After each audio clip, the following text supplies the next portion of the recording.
We don't know what the motive was. We don't have an idea of what this person was thinking when he went out and did this.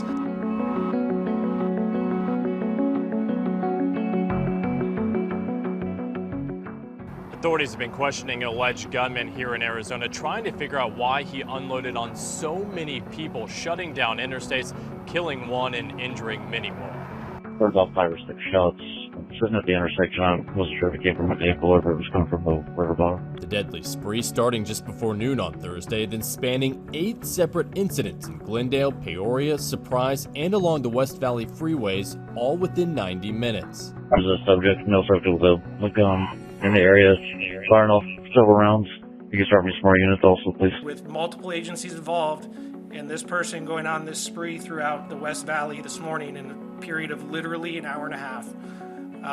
That is a lot for us to investigate. The alleged gunman opening fire at people on quiet side streets and busy interstates from this white SUV. Police cornering the suspect about 90 minutes after the initial shooting, saying they found at least one gun in the SUV during the arrest.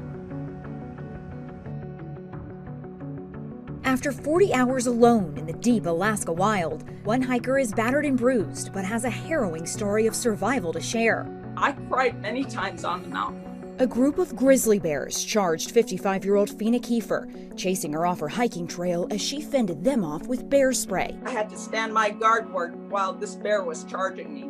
So I grabbed my pepper spray out of my side, and then as he was charging me, I sprayed the first spray, and then I said, "Hey!"